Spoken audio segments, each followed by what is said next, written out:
совершались государственные флаги всех союзных республик на центральном стадионе имени Владимира Ильича Ленина. Все эти дни тысячи зрителей с увлечением следили за соревнованиями спартакиады народов Советского Союза. Пожалуй, самым популярным участником спартакиады был Василий Ахтаев, баскетболист команды Казахстана. Его рост 2 метра 32 сантиметра.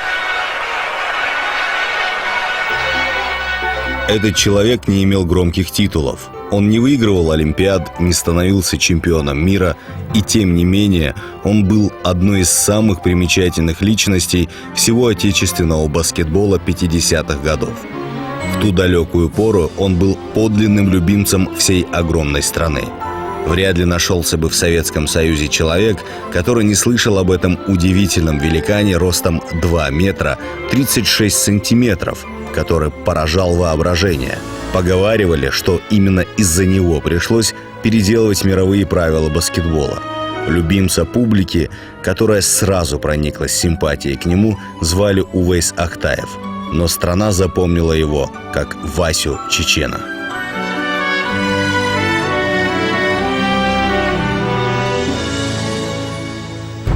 Увейс Ахтаев родился в чеченском селении Вашин-Дарой в 1930 году и вроде бы ничем среди своих сверстников не выделялся. Радовался так же, как и они, детству и целые дни напролет проводил на улице, периодически помогая по дому.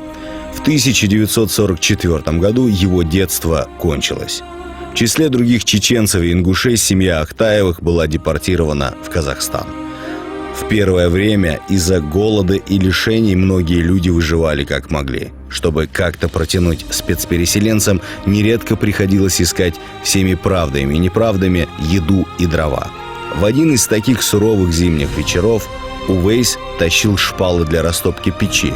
Совершенно случайно на него наткнулся патруль милиции, который был удивлен тем, что 14-летний юноша нес 4 шпалы, когда, как обычный человек, мог поднять только одну. Один из милиционеров, который занимался спортом, вместо камеры предварительного заключения отвел Увейса в спортивную секцию. Этот случай и стал одной из причин знакомства Васи Чечена со спортом. В 14 лет Ахтаев поступил в местный техникум физкультуры, перепробовав за 2-3 года многие виды спорта, в частности бокс, борьбу и даже легкую атлетику, но по-настоящему он проникся только к баскетболу. Открыл Васю тренер Исаак Капелевич, который, заметив как-то гиганта, предложил ему переехать в Алма-Ату и серьезно заняться баскетболом.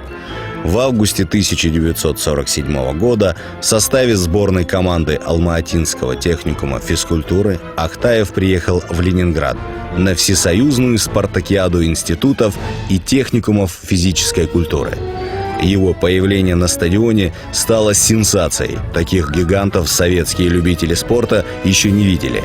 Добрый, общительный, он всегда был в окружении болельщиков, которых интересовало все: и сколько этот человек-гора ест, и сколько он пьет, и какого размера носит обувь. Саид Бицоев в своей книге «Гигант баскетбола» рассказывает: большие люди всегда вызывали интерес у публики, но даже среди самых больших Увейс выделялся своими громадными габаритами, потому что он был не просто высокий ростом, он был большой во всем, и в плечах, и ноги у него были 58-60 размер. Были у него огромные длинные руки, была ладонь как совковая лопата, как рассказывали про него. И, естественно, всех интересовало, сколько пищи он принимает. Хотя говорят свидетели и его друзья, что на самом деле пил он не так много и ел тоже почти как обычный человек. Но важно даже не это и не его антропологические данные, а его спортивные таланты.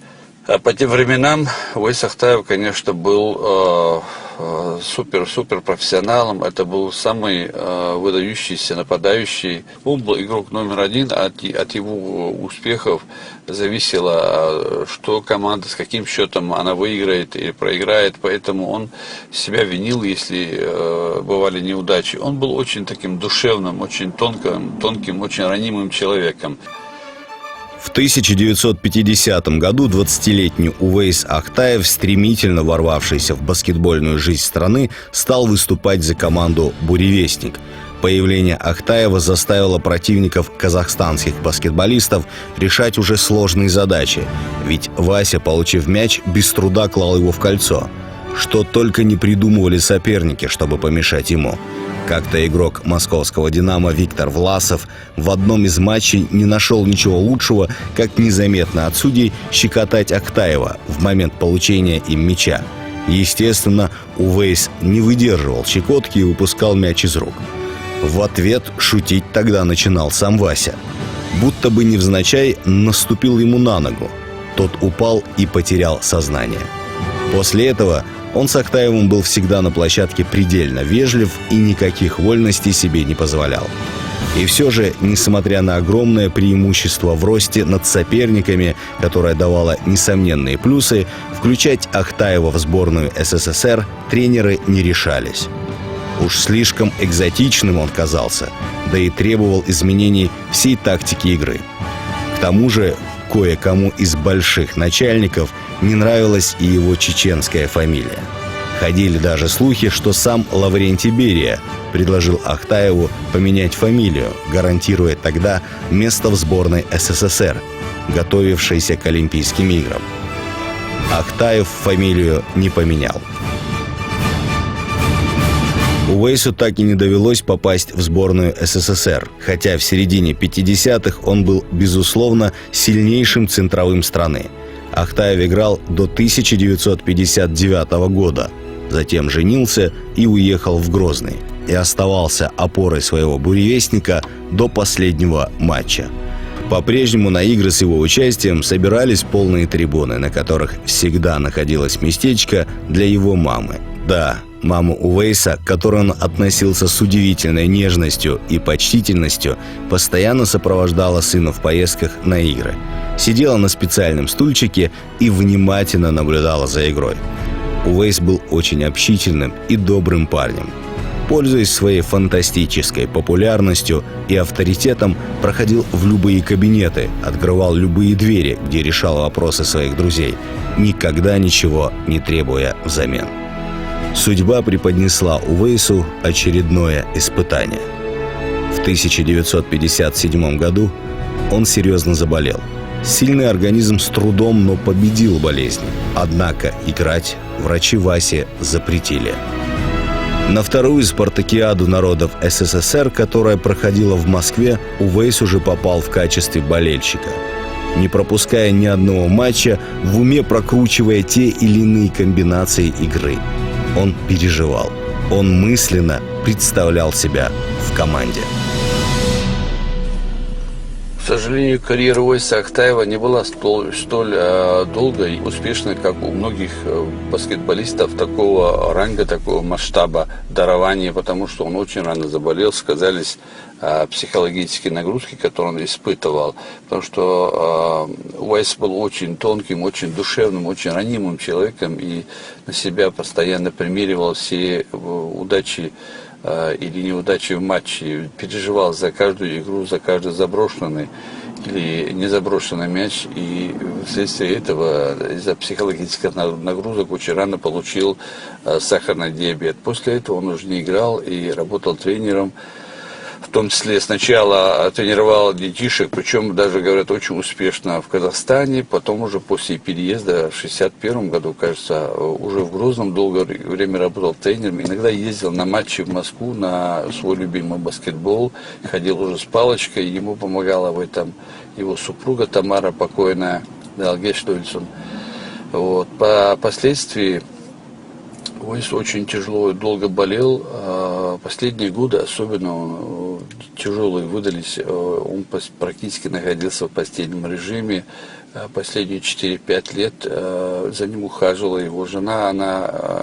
Она рассказывала, чтобы помыть одну его руку, она использовала ведро целое воды.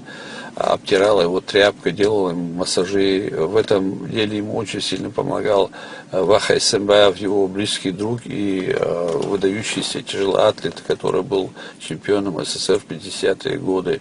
Вот эти люди, его друзья приходили, они постоянно поддерживали, и морально его поддерживали, и в том числе помогали справиться с этой болезнью.